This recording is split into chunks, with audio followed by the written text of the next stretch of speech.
Hello friends, मैं हूं आप सबकी दोस्त Archana Singh. Welcome to my channel Gyanarjan. CTET की परीक्षा जो कि 20 अगस्त को आयोजित होने वाली है, जो कि ऑफलाइन होने वाला है, उसमें आपके इन्वायरमेंट और लगभग पांचों सब्जेक्ट में एक पेडागोजी वाला सेक्शन आता है। खासकर मैं देखूंगी बुद्धि, आपके क्या कहते हैं सीडीपी वाले पोर्शन में बुद्धि से कुछ प्रश्न देखने को ज़रूर मिलेगा। तो आइए देखते हैं कि बुद्धि से संबंधित कुछ बातें मैंने लिखी है। बुद्धि एक व्यक्ति की मानसिक क्षमता है। क्या है? मानसिक क्षमता है जिससे वह तर्क करने, थिंकिंग करने और इमेजिनेशन करने की क्षमता उसमें आती है। किससे? बुद्धि से। इंटेलिजेंस समस्याओं को सुलझाने में भी मदद करता है। आपको पता है बिना बुद्धि के आप समस्याओं से बाहर नहीं निकल सकते। ये मल्टी डायमेंशनल है, जिसको आप हिंदी में बहुआयामी जानते हैं। बुद्धि कैसा है? मल्टी डायमेंशनल है। कभी भी एक दिशा को टिक नहीं कीजिएगा। और कॉम्प्लेक्स कैपेबिलिटीज़ का एक सेट होता है, यानी जटिल रूप से एक समस्याओं का एक गुच्छा, एक सेट बना हुआ है, उसी को बुद्धि कहते हैं। यह परिवर्तनशील या चेंजेबल है। मैंने कहा बुद्धि हमेशा IQ एक जैसा नहीं रहता। क्या आप सोचे पैदा हुए तब आपका IQ 150 था, मरने तक 150 ही रहे, तो नॉट पॉसिबल। इसलिए मैंने कहा ये चेंजेबल है। यह अनुकूलन या एडेप्टेशन स्थापित करने में मदद करती है। अनुकूलन मैंने कहा कोई भी व्यक्ति समाज में रहने के लायक तब बनता है जब उसका IQ काम करता है कि हमें लोगों के बीच अनुकूल कैसे होना है, उनके बीच सामंजस्य कैसे बैठाना है। क्या आपका बुद्धि से ही होता है। यह हेरिडिटी और एनवायरनमेंट की एक जटिल प्रक्रिया है। मैंने कहा जितना वंशानुक्रमण और उतना ही पर्यावरण दोनों का ही रोल अदा करता है, और बुद्धि भी साथ साथ काम करती है। 1961 ईस्वी में टर्मन महोदय आए और उन्होंने IQ का एक सूत्र प्रस्तुत किया था, जो MA/CA × 100 से जाना गया। MA का मतलब आपकी मानसिक एज से है और CA आपकी वास्तविक एज से है, और इसका मल्टीप्लिकेशन है 100 से। ये सूत्र प्रस्तुत करने वाले सर्वप्रथम टर्मन थे, जो कि 1961 में आए। उन्होंने कहा कि बुद्धि को मेजर किया जा सकता है इस सूत्र के माध्यम से। इसके आगे की बात हम समझेंगे, देखेंगे।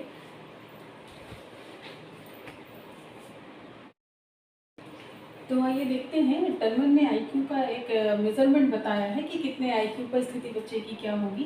तो देखेंगे IQ मैंने लिखा है, अगर किसी का 25 से कम बुद्धि लगती है तो वो जड़ बुद्धि है। फिर मैंने लिखा है 25 से अगर 50 के बीच है तो वो मूल बुद्धि है। 50 से 69 यानी 70 के बीच आसपास है तो वो मूर्ख बुद्धि का बालक है। 70 से 80 के बीच कहें तो मंद बुद्धि बालक है। 80 से 90 के बीच कहें तो सामान्य बुद्धि, सामान्य से भी कम बुद्धि का लेवल है 90 से नीचे। और 90 से 109 या 110 के आसपास है तो एवरेज या सामान्य बुद्धि में बच्चों को रखा जा सकता है। 110 से 120 कहें तो सामान्य से थोड़ा सा ऊपर की बात कर रहे हैं। 120 से 130 IQ का अगर आसपास बच्चे का है तो वो तीव्र बुद्धि का बालक है। और 130 से 140 के IQ के आसपास है तो वो प्रखर बुद्धि का बालक कहलाएगा।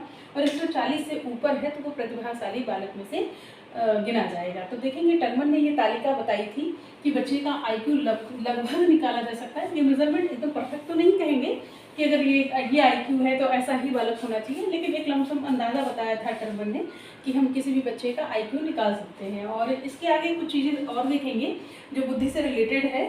तो आइए हम देखते हैं।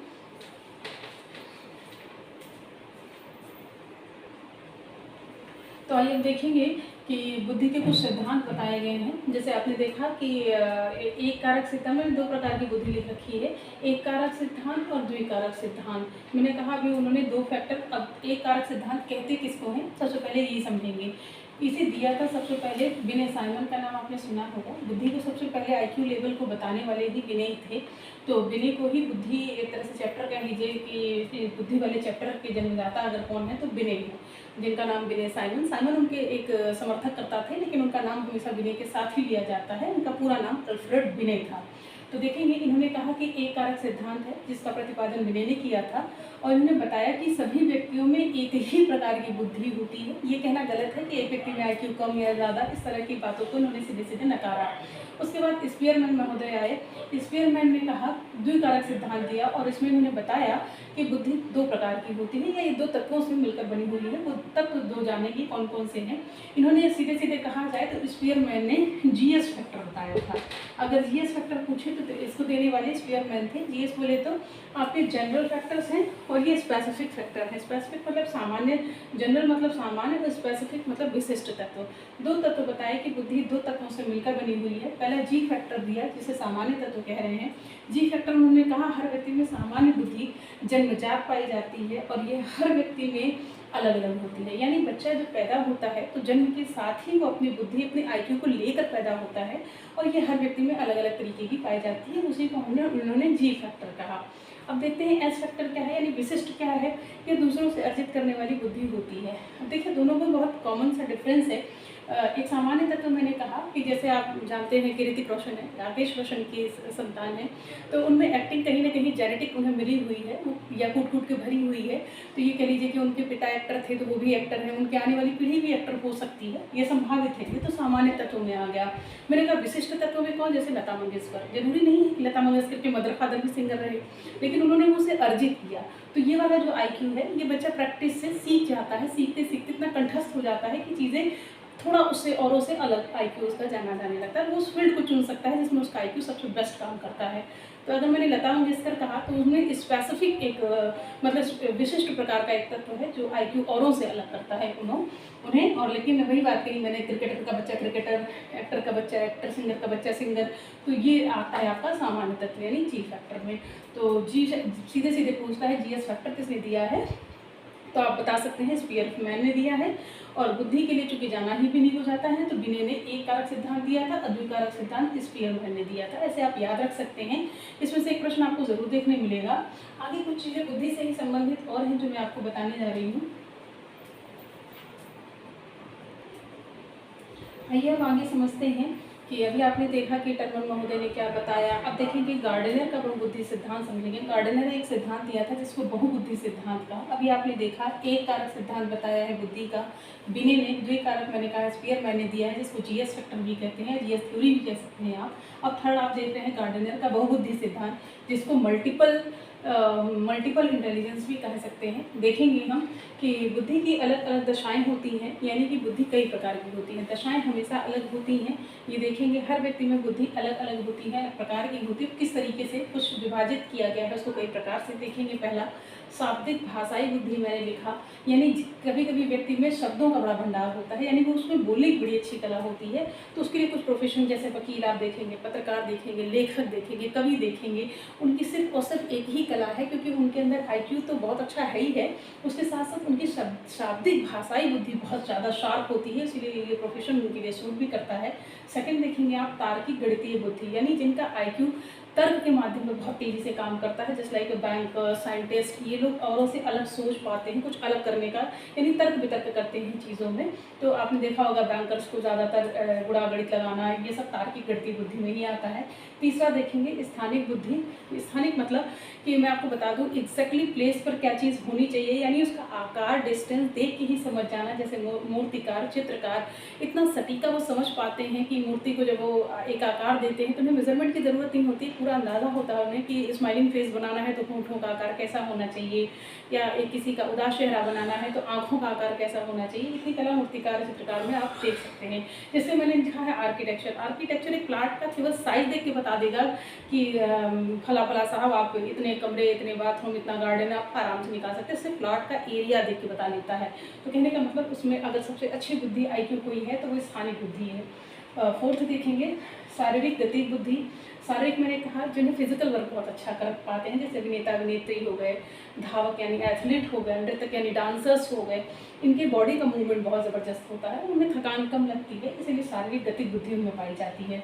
अगला देखेंगे संगीतात्मक बुद्धि, जैसे संगीतकार। मैंने कहा संगीत के प्रति हर व्यक्ति की रुचि ज़बरदस्ती जगाई नहीं जा सकती, ये बचपन से ही ये चार्म एक IQ बच्चा लेके पैदा होता है, क्योंकि म्यूज़िक के प्रति बहुत रुझान होता है, तो कह सकते हैं कि उस बच्चे में संगीतात्मक बुद्धि पाई जाती है, इसलिए वो बड़ा होकर संगीतकार या संगीतकार फीमेल में बन सकती है।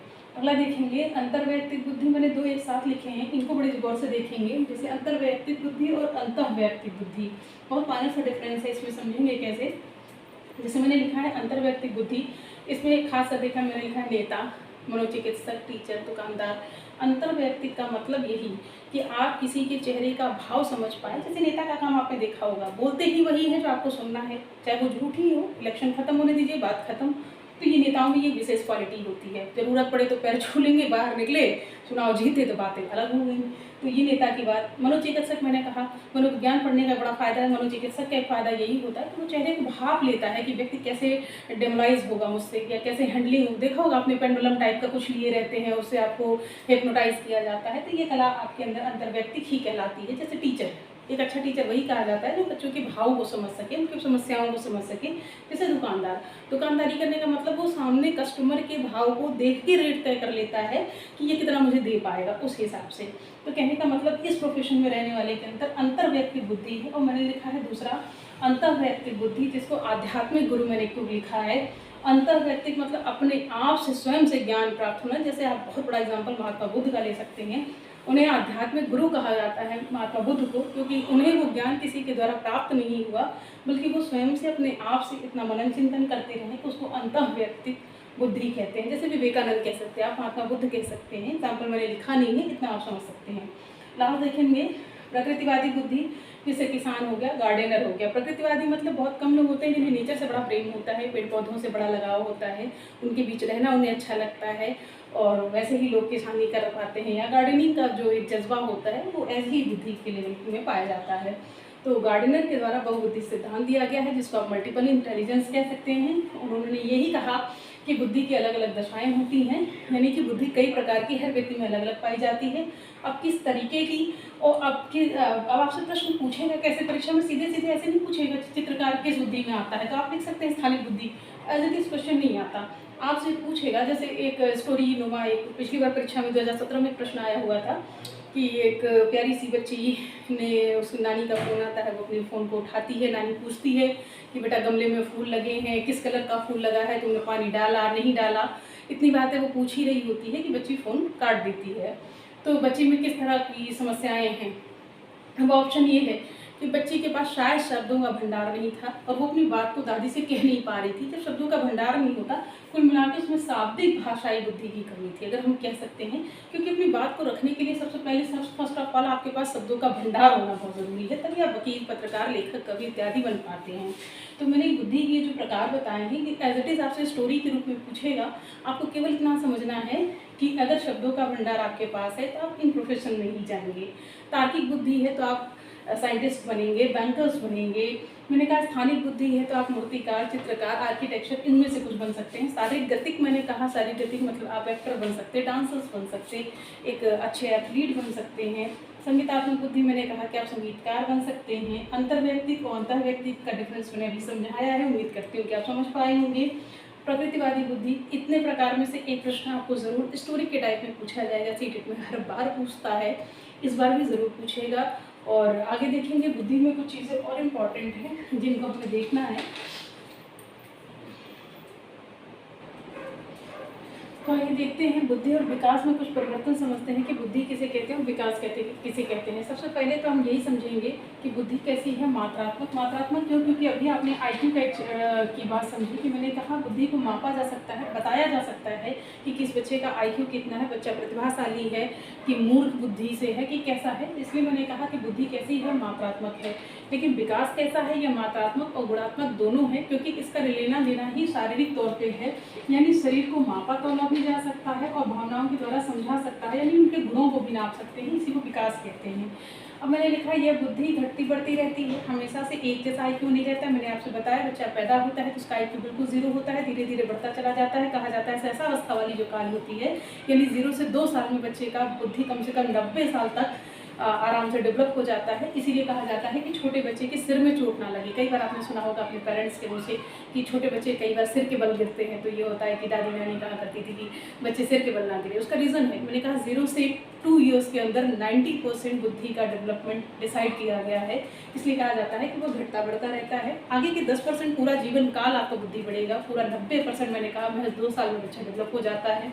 आगे देखेंगे ये असामान्य गति से चलती है। गति से क्या, क्योंकि कभी घटती कभी बढ़ती, कभी घटती बढ़ती चलती रहती है। बहुआयामी, अभी मैंने पढ़ा है कि बुद्धि मल्टी डायमेंशनल है, बहुआयामी है। बुद्धि से विकास प्रभावित होता है, डेफिनेटली होगा कि अगर किसी बच्चे का बुद्धि या IQ उसमें कम है तो उसका शारीरिक विकास कहीं ना कहीं इफेक्टेबल होगा। शारीरिक कह लीजिए, सामाजिक कह लीजिए, संज्ञानात्मक कह लीजिए, ओवरऑल डेवलपमेंट उसका कहीं ना कहीं प्रभावित ज़रूर होगा अगर बच्चा IQ से वीक है तो। अब देखेंगे विकास के बारे में समझेंगे। विकास को मैंने कहा ये फिजिकली भी होता है, यानी मात्रात्मक भी है और गुणात्मक भी है, क्योंकि विकास में गुणों को भी देखा जाता है। अगला देखा सतत चलने वाली प्रक्रिया है। विकास जब आप पैदा होते हैं, जब से लेकर जब तक आप जीवित रहते हैं, विकास की प्रक्रिया कभी नहीं रुकती। बुद्धि का लेवल रुक सकता है लेकिन विकास का नहीं। मैंने कहा ये वूम्ब टू टूम्ब चलती है। वूम्ब टू टूम्ब यानी गर्भ से लेके कब्र तक, इसको हिंदी में आप कह सकते हैं गर्भ से लेके कब्र तक चलती है, एक समान चलने वाली प्रक्रिया है। मैंने कहा विकास कभी ऐसा बिल्कुल नहीं है कि आज हाथ इतने बढ़ गए तो कल इतने बढ़ जाएंगे, ऐसा पॉसिबल नहीं है। एक एज डिसाइड की गई है कि बच्चा इतना बड़ा होगा तो उसके हैंड इतने बड़े होंगे, फिंगर्स इतनी बड़ी होंगी। ऐसा तो नहीं देखा होगा अपने हाथ इतने छोटे और फिंगर्स इतने बड़े, पॉसिबल नहीं है। इसीलिए मैंने कहा एक समान चलने वाली प्रक्रिया है, लगभग सभी बच्चे का विकास एक जैसा ही होता है। विकास को बुद्धि प्रभावित नहीं करती, यानी शरीर का जो विकास है वो बुद्धि को प्रभावित कतई नहीं कर सकता। अगर कोई व्यक्ति 7 फुट का है मान लीजिए, तो क्या उसकी बुद्धि घुटने में चली जाएगी कह सकते हैं? ऐसा तो पॉसिबल नहीं है। तो कहने का मेरा मतलब ये है कि बुद्धि जो है वो विकास को प्रभावित डेफिनेटली करेगी, लेकिन विकास से बुद्धि को कोई प्रभाव नहीं पड़ता। ये मामूली सा डिफरेंस था बुद्धि और विकास में। एक प्रश्न आपको यहाँ से देखने ज़रूर मिलेगा। अगर इतनी सी बात आपको समझ आ गई हो तो अगर मेरा वीडियो ठीक लगा हो लाइक कीजिए, सब्सक्राइब कीजिए और मेरे चैनल से जुड़े रहें। आगे सीटेट का मटेरियल और भी मैं लेके आती रहूँगी। शुक्रिया।